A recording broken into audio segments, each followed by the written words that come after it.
Back to clean news UP. चलिए देखते हैं उत्तर प्रदेश की 25 फटाफट बड़ी खबरों को। इससे पहले आप न्यूज को कहां से देख रहे हैं हमें कमेंट में बताना बिल्कुल ना भूलें। साथ ही हमारे फेसबुक पेज को भी फॉलो करें। फेसबुक पेज का लिंक डिस्क्रिप्शन में दिया गया है। संतकबीरनगर में 63 किसानों को मिलेगा मुख्यमंत्री कृषक दुर्घटना कल्याण योजना का लाभ। मिलेंगे 3.17 करोड़ रुपए। मुख्यमंत्री कृषक दुर्घटना कल्याण योजना किसानों व उनके परिवार के सदस्यों के लिए वरदान साबित हो रही है। संतकबीरनगर जिले के 63 मृतक किसानों के आश्रितों को जल्द 3.15 करोड़ रुपए मिलेंगे। वहीं आपदा में घायल हुए 2 जीवित किसानों को 1-1 लाख रुपए मिलेंगे। इस प्रकार योजना में चयनित कुल 65 लोगों को 3.17 करोड़ रुपया मिलेगा। इसमें सर्वाधिक खलीलाबाद के 35 और मेहंदावल व धनघटा के 15-15 लाभार्थी शामिल हैं। योगी बोले, निकाय जीत का ट्रिपल इंजन की सरकार करेगी और भी तेज विकास। मुख्यमंत्री योगी आदित्यनाथ गुरुवार को झांसी में कहा कि निकाय चुनाव से पहले प्रदेश में ट्रिपल इंजन की सरकार बनने जा रही है। इसके बाद विकास और भी तेज हो जाएगा। उन्होंने आश्वस्त किया कि प्रदेश में फरवरी 2023 में 1.25 लाख करोड़ के निवेश के प्रस्ताव मिले। इसमें बुंदेलखंड को विशेष प्राथमिकता दी जा रही है। सीएम ने यहां 328 करोड़ रुपए की परियोजनाओं का लोकार्पण और शिलान्यास भी किया। सीएम योगी ने 1295 लाख की परियोजनाओं की रखी आधारशिला। सीएम योगी ने कहा कि गरीब छात्रों को कोचिंग के लिए सरकार ने अभ्युदय कोचिंग योजना की शुरुआत की है। इसके सकारात्मक परिणाम भी सामने आए हैं।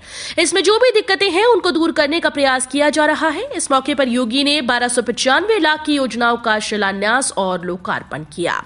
स्वनिधि योजना, आवास योजना के 20 लाभार्थियों को चाबी सौंपी। यूपीपीएससी एसीएफ आरएफओ भर्ती 2021 का फाइनल रिजल्ट जारी। उत्तर प्रदेश लोक सेवा आयोग ने गुरुवार 24 नवंबर को उत्तर प्रदेश सहायक वन संरक्षक और रेंज वन अधिकारी भर्ती परीक्षा 2021 का फाइनल रिजल्ट जारी कर दिया। उम्मीदवार आधिकारिक वेबसाइट uppsc.up.nic.in से अपना परिणाम देख और डाउनलोड कर सकते हैं। इससे पहले मुख्य परीक्षा में कुल 49 उम्मीदवारों को योग्य घोषित किया गया था, जिन्हें साक्षात्कार के दौर के लिए बुलाया गया था। हालांकि इनमें से सिर्फ 41 अभ्यर्थी शामिल हुए थे। इनमें से 16 अभ्यर्थियों को ACFFRO के पदों पर चयनित घोषित किया गया है। 9 दिसंबर तक वोटर बनने का एक और मौका। गोरखपुर फैजाबाद खंड स्नातक निर्वाचन क्षेत्र से मतदाता बनने के लिए एक और मौका है। बुधवार को मतदाता सूची के ड्राफ्ट प्रकाशन के साथ मतदाता बनाने का काम फिर से शुरू हो गया। 9 दिसंबर तक आवेदन लिए जाएंगे। 30 दिसंबर को मतदाता सूची का अंतिम प्रकाशन होगा। 1 अक्टूबर 2022 से नए सिरे से तैयार की जा रही मतदाता सूची के लिए निर्वाचन क्षेत्र के सभी 17 जिलों से वोटर बनने के लिए कुल 2,20,915 आवेदन आए थे। गोरखपुर विश्वविद्यालय में स्थापित होगा international agriculture research centre. Gorakhpur विश्वविद्यालय के कृषि एवं प्राकृतिक विज्ञान संस्थान में consortium of international agriculture research centre स्थापित होगा। इससे पूर्वांचल में गेहूं, मक्का और धान की उन्नत किस्म के बीजों का विकास होगा और साथ ही विद्यार्थियों को शोध के क्षेत्र में व्यापक अनुभव होगा। विश्वविद्यालय के कुलपति प्रोफेसर राजेश सिंह की अध्यक्षता में हुई बैठक में कृषि वैज्ञानिकों ने रिसर्च सेंटर की स्थापना के लिए सहमति जताई है। 2600 साल पुराने काला नमक धान की खेती से किसानों के चेहरे पर लौटी रौनक। काला नमक धान की फसल को जीआई मिलने और इससे सिद्धार्थनगर का ओडीओपी उत्पाद घोषित किए जाने के बाद से किसानों के बीच इनकी लोकप्रियता बढ़ती ही जा रही है। नतीजा है कि कभी लुप्त होने की कगार पर पहुंच चुकी इस प्रजाति का रकबा प्रदेश में अब 70,000 एकड़ तक पहुंच गया है। काला नमक धान की खेती बुद्ध काल की मानी जाती है। इसका इतिहास 2600 साल पुराना माना जाता है। मान्यता है कि भगवान बुद्ध ने कपिलवस्तु की तराई में अपने शिष्यों को ये चावल ये कहते हुए सौंपा था कि इसकी खुशबू व गुणवत्ता उनकी याद दिलाएगी। गोरखपुर में 2 ट्रेन निराश 14 रास्ता बदलकर चलाई जाएंगी। उत्तर मध्य रेलवे की वीरंगना लक्ष्मीबाई कानपुर सेंट्रल के बीच स्थित ऊसर गांव कालपी चौराहा स्टेशन के बीच नॉन इंटरलॉक कार्य के लिए रेल प्रशासन ने यातायात ब्लॉक लिया है। इसके चलते 2 ट्रेन निरस्त रहेंगी और 14 ट्रेन को रास्ता बदलकर चलाया जाएगा। ग्वालियर से 30 नवंबर तक चलने वाली 11123 ग्वालियर बरौनी एक्सप्रेस परिवर्तित मार्ग ग्वालियर उडी मोड इटावा कानपुर सेंट्रल के रास्ते चलाई जाएगी। बरौनी से 23 से शुरू हुआ और 29 नवंबर तक चलने वाली 11124 बरौनी ग्वालियर एक्सप्रेस कानपुर सेंट्रल इटावा उडी मोड ग्वालियर के रास्ते चलेगी। कोर्ट ने दिया आदेश, दुष्कर्म का केस दर्ज कराने वाले गिरोह पर 1 महीने में करें कार्रवाई। दुष्कर्म के फर्जी मुकदमे दर्ज कराकर वसूली करने वाले गिरोह के विरुद्ध कार्रवाई को लेकर हाईकोर्ट ने सख्त रुख अख्तियार कर लिया है। कोर्ट ने एसएसपी के हलफनामे को स्वीकार करते हुए इस प्रकरण में 19 दिसंबर तक कार्रवाई का निर्देश दिया। इसके पहले हाईकोर्ट का एसएसपी को तलब भी किया गया, जिसके बाद हलफनामा दाखिल किया गया। अब पति पत्नी दोनों को मिलेंगे 6,000 रुपए। पीएम किसान सम्मान निधि में सरकार समय समय पर इस योजना के नियम में बदलाव करती आ रही है। दरअसल ये योजना सरकार की सबसे महत्वाकांक्षी योजनाओं में से एक है। इसके तहत सरकार किसानों के खाते में सालाना 6,000 यानी 2,000 रुपए की 3 किश्त भेजती है। गौरतलब है कि अब तक इस योजना में कई बदलाव हो चुके हैं। पात्रता को लेकर आवेदन तक के नियमों में कई बदलाव हो गए। अब इस योजना में पति पत्नी दोनों को पीएम किसान सम्मान निधि योजना का लाभ मिलने की बात कही जा रही है। प्रबुद्धजन सम्मेलन में सीएम योगी ने बखानी प्रयागराज की महिमा, कहा कराह रहे विकास को बंधक बनाने वाले माफिया। संगम नगरी में भाजपा की ओर से आयोजित प्रबुद्धजन सम्मेलन में विभिन्न वर्गों से संवाद करते हुए मुख्यमंत्री योगी आदित्यनाथ ने सरकार की उपलब्धियां गिनाई।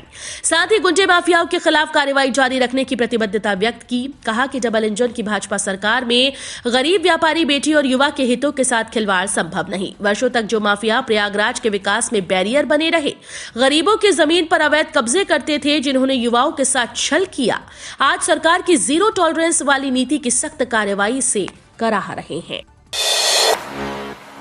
नए साल में गोरखपुर एयरपोर्ट से थोड़ी महंगी होगी उड़ान। नए साल में गोरखपुर एयरपोर्ट से उड़ान 100 रुपए प्रति यात्री महंगी हो सकती है। इसके लिए तैयारियां शुरू हो गई हैं। SITA सॉफ्टवेयर गोरखपुर एयरपोर्ट पर इंस्टॉल होते ही विमान कंपनी 100 रुपए क्यू चार्ज के नाम से वसूलेंगी। हालांकि विमान कंपनी का कहना है कि ये पैसा उनके खाते में नहीं बल्कि सॉफ्टवेयर कंपनी के खाते में जाएगा। ये कंपनी इस पैसे को एयरपोर्ट अथॉरिटी को स्थानांतरित करेगी। यूपी के 7 शहरों की हवा दूषित, लखनऊ मेरठ की हालत खराब। गुलाबी ठंड का एहसास होते ही प्रदूषण का स्तर बढ़ने लगा है। यूपी के ज्यादातर शहरों में प्रदूषण का लेवल कम होने का नाम नहीं ले रहा। यूपी के 7 शहर ऐसे हैं जहां प्रदूषण का लेवल अभी भी 200 के ऊपर बना हुआ है, जो कि खराब श्रेणी में आता है। आगरा का एक क्षेत्र छोड़ दें तो बाकी क्षेत्रों में यहां की हवा सांस लेने वाली है। इसके अलावा 17 शहरों की हवा अभी सांस लेने लायक नहीं है। यहाँ AQI 100 के पार है, जिसे अच्छा नहीं माना जाता। नोएडा के सेक्टर 62 में AQI 246, मेरठ के जय भीमनगर में 231, लखनऊ के ताल कटोरा में 258, लालबाग में 251, कानपुर के नेहरू नगर में 209 और गाजियाबाद के वसुंधरा में 198 AQI दर्ज किया गया है। किसानों की समस्याओं को लेकर कांग्रेसियों ने किया प्रदर्शन। जिलाध्यक्ष अवनीश काजला व शहराध्यक्ष जाहिद अंसारी के संयुक्त नेतृत्व में जिलाधिकारी कार्यालय पर प्रदर्शन कर ज्ञापन दिया। ज्ञापन में कांग्रेस कार्यकर्ताओं ने कहा कि उत्तर प्रदेश के सभी मंडलों के किसानों के लिए रबी की फसल के लिए आवश्यक खाद उर्वरक DAP की भारी कमी के समाचारों की ओर आपका ध्यान आकर्षित। प्रदेश कांग्रेस की तरफ से माननीय मुख्यमंत्री जी को राज्य में रबी की फसल की बुआई के लिए उर्वरक की भारी कमी की समस्या से पहले ही अवगत कराया जा चुका है। बिजली कर्मियों ने विरोध कर लगाए नारे। बिजली कर्मचारियों ने प्रबंधन की वीडियो कॉन्फ्रेंसिंग का बहिष्कार कर नारेबाजी की। विरोध सभा में वक्ताओं ने कहा कि प्रबंधन के कर्मचारी विरोधी नीतियों के खिलाफ संघर्ष तेज किया जाएगा। 28 नवंबर को मशाल जुलूस निकालकर 29 को अनिश्चितकालीन कार्य बहिष्कार किया जाएगा। नेताओं ने कहा कि शीर्ष प्रबंधन की स्वेच्छाचारिता व नकारात्मक कार्य प्रणाली से ऊर्जा निगमों की कार्य क्षमता पर असर पड़ रहा है। कर्मचारियों को न्याय दिलाने को जनप्रतिनिधियों को ज्ञापन दिया जा रहा है। 3,000 छात्रों की स्कॉलरशिप पर संकट मंडराया। विभिन्न विद्यालयों में पढ़ रहे पूर्व दशम के 3,000 छात्रों की स्कॉलरशिप फंसने के आसार हैं। निदेशालय के सत्यापन में उन छात्रों का बैंक खाता आधार से लिंक नहीं हो पाया। DBT के लिए निदेशालय ने छात्रों को एक और मौका दिया है। समाज कल्याण व पिछड़ा वर्ग निदेशालय ने छात्रवृत्ति के लिए आवेदन करने वाले पूर्व दशम के छात्रों को आवेदन से पहले खाते को आधार से लिंक कराने का निर्देश दिया था। चालू वित्तीय वर्ष में विभिन्न विद्यालयों के पूर्व दशम के 30,000 छात्रों ने फॉर्म भरे हैं। निदेशालय की ओर से कराए गए परीक्षण में 3,000 छात्रों का बैंक खाता आधार से लिंक नहीं हो पाया।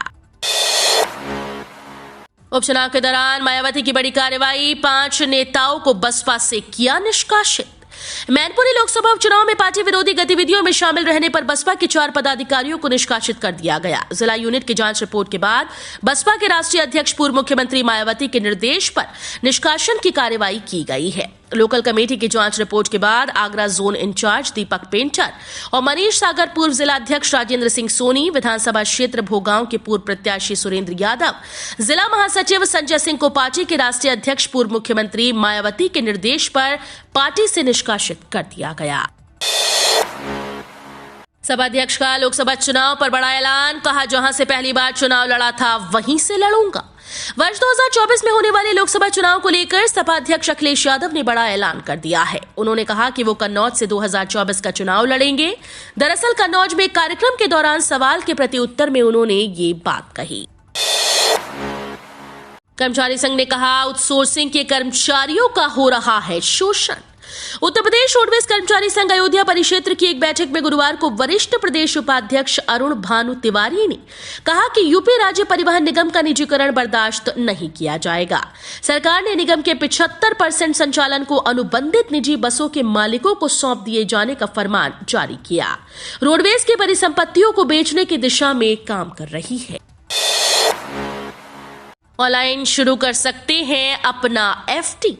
नया ब्याज दर 21 नवंबर से ही लागू किया जा चुका है और उत्कर्ष स्मॉल फाइनेंस बैंक की वेबसाइट के जरिए केवाईसी करके ऑनलाइन पैसा जमा कर आसानी से फिक्स डिपॉजिट किया जा सकता है। आप एफडी की धनराशि दूसरे बैंक के यूपीआई एनईएफटी, आरटीजीएस, आईएमपीएस से कर सकते हैं। उत्कर्ष स्मॉल फाइनेंस बैंक ने अपने फिक्स डिपॉजिट ब्याज दरों में बदलाव किया। 700 दिन के स्पेशल स्कीम के तहत फिक्स डिपॉजिट करने पर बैंक अधिकतम 8.75% का ब्याज देगा। मंदी की आहट के बीच आरबीआई के लिए ब्याज दरें बढ़ाने की मजबूरी। दुनिया भर की अर्थव्यवस्थाओं में मंदी की आशंकाओं से घरेलू इकोनॉमी पर दबाव देखने को मिल रहा है। ग्लोबल संकेतों को देखते हुए दुनिया भर की संस्थाएं ग्रोथ अनुमानों को संशोधित कर रही हैं। इसकी वजह केंद्रीय बैंकों के द्वारा दरों में बढ़ोतरी है, जिसका दबाव दुनिया भर की ग्रोथ पर दिख रहा है और इससे भारतीय अर्थव्यवस्था पर भी दबाव है। फिलहाल रिजर्व बैंक ने साफ कर दिया है कि उसके लिए महंगाई को नियंत्रित करना सबसे बड़ी चिंता है। इसी वजह से वो मंदी की आशंका के बावजूद भी दरों को बढ़ा रहा है। वनडे में नंबर 1 का ताज हासिल करने उतरेगी टीम इंडिया। न्यूजीलैंड और टीम इंडिया के बीच 25 नवंबर से 3 मैचेस की वनडे सीरीज की शुरुआत होगी। वहीं सीरीज में टीम इंडिया के पास वनडे में नंबर 1 बनने का शानदार मौका होगा। दरअसल आईसीसी वनडे रैंकिंग्स में इंग्लैंड की टीम ऑस्ट्रेलिया के हाथों वनडे सीरीज में मिली हार के बाद अपना ये ताज गंवाना पड़ा। अब न्यूजीलैंड वनडे रैंकिंग में टॉप पर है, वहीं टीम इंडिया दूसरे स्थान पर काबिज है। एटीएम से कैश निकालने के लिए जारी हुई नई गाइडलाइन।